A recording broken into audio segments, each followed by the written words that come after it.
welcome to Thread Therapy. This is my vlog where I talk about all the things I love about sewing, sewing my clothes, sewing my kids' clothes, fabric, patterns, just all that goodness. So if that's the sort of thing you're into, then please like and subscribe and we'll chat through what I'm planning to do for the rest of the summer.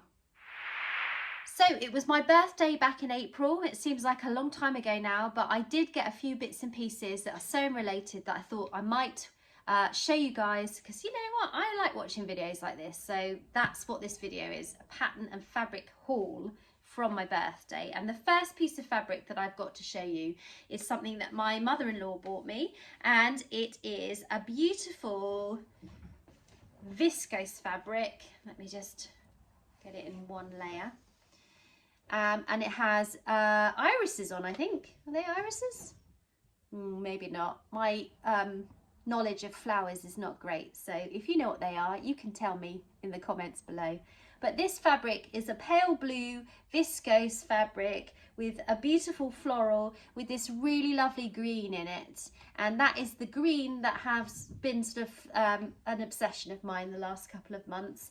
And I just think it's such a pretty fabric. She's bought me 2 meters, and I think it might have come from our local Franklin's. I can't remember what she said, but I think that's where it might have come from.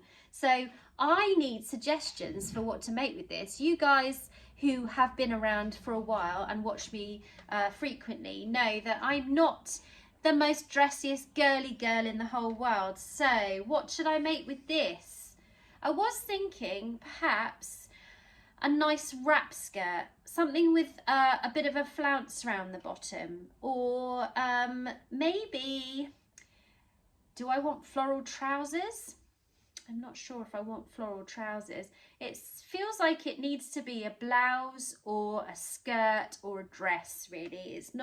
It's quite lightweight, as you can see, and it's really drapey. It's not actually see-through, but yeah, it's just really pretty, and not something I would ordinarily buy for myself, which is nice when you get sort of a fabric. It's a bit like getting a subscription box, I guess. You're not picking it, you'll get something that's slightly maybe out of your comfort zone, and you're looking forward to seeing what you could make with it in order to try something new. So yeah, I am very grateful to have received that. And like I said, I've got 2 meters of that fabric, so any suggestions that you might have that you think would look great on me, please pop them in the comments below. Next fabric. So this one is a cotton, I believe, and again 2 meters of it. This has got like an almost Hawaiian tropical print on it with leaves and flowers, and it's in this pretty sort of pale spearmint green colour with darker greens and pinks all over it. And this is more of a 100% cotton sort of feel. As you can see, as I'm scrunching it, it has got quite a lot of structure to it, so it needs to be something that needs that structure, and I'm not sure what. Maybe a shirt, maybe a summer skirt, I don't know. Again, a floral, lovely. I love this fabric. I just don't know how to turn it into something to wear, so I need your suggestions and your help for things. And like I said, it's not going to be the sort of fabric that I want to make a flowy dress out of. It has to be reasonably structured, or a shirt. And I'm thinking maybe a Kelly is it Kelly?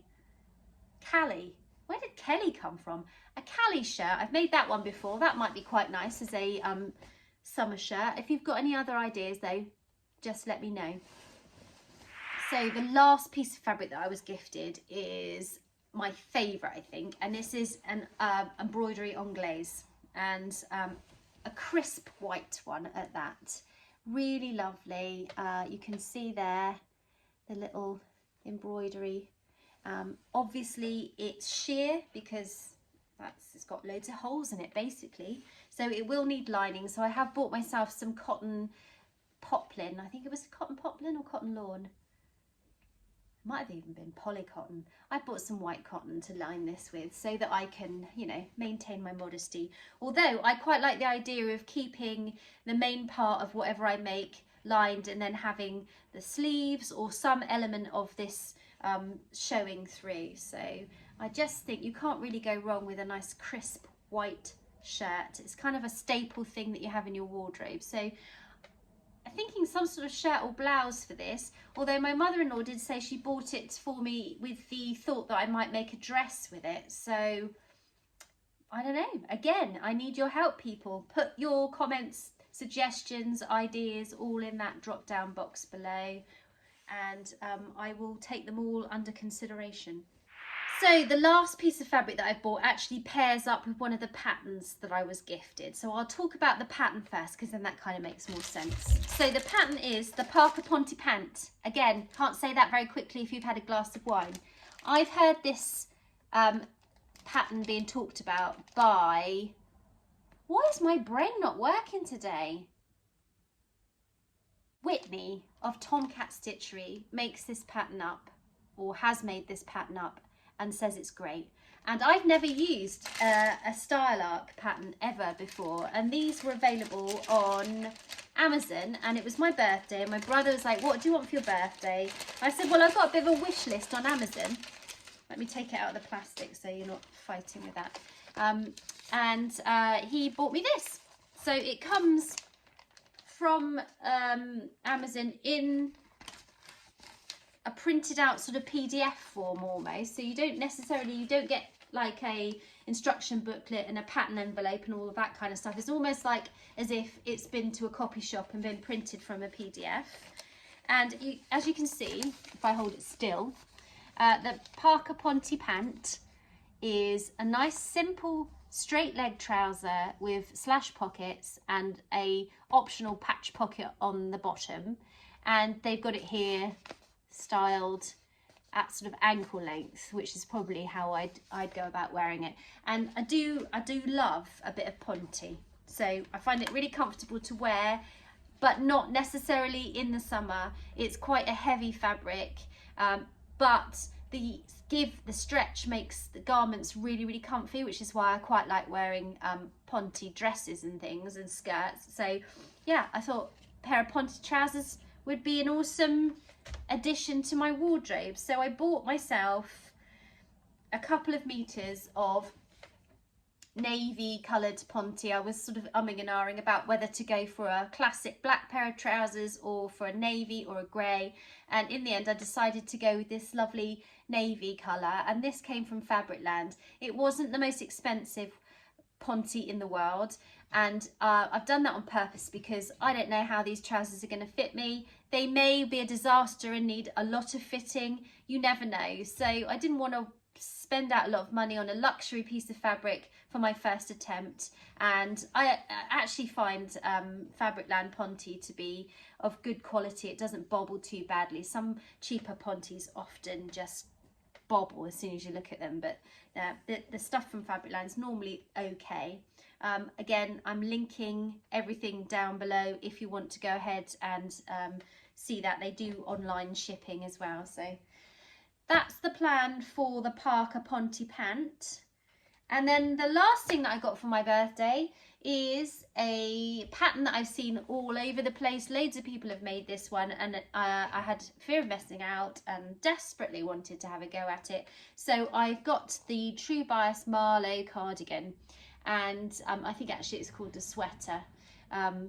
But as you can see, it is a really lovely boxy cropped sweater with big buttons down the front, and you can also make a longer line version with patch pockets.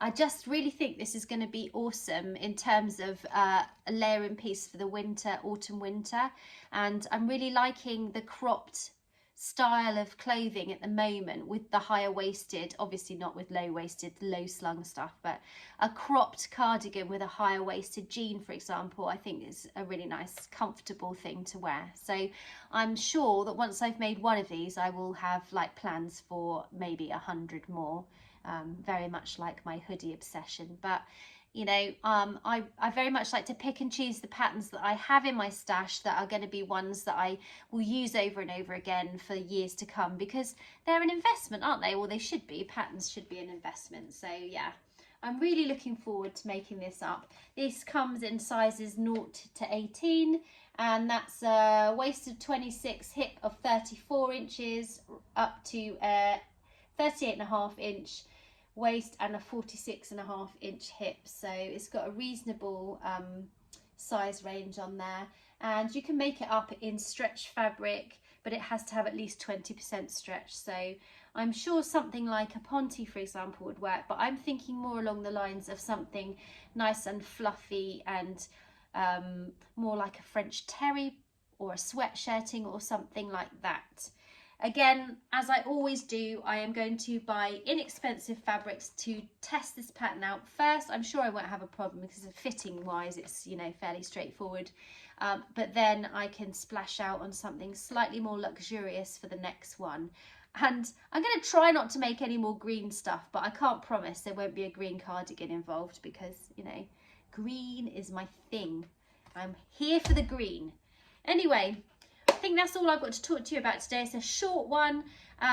Thanks so much for watching. If you did like this video, please make sure you subscribe. If you click the bell, it will tell you the next time my videos come out. And I am not very good at being regular at this video making stuff, so I recommend the bell every time. Okay, see you next time. Bye. Shiny nose.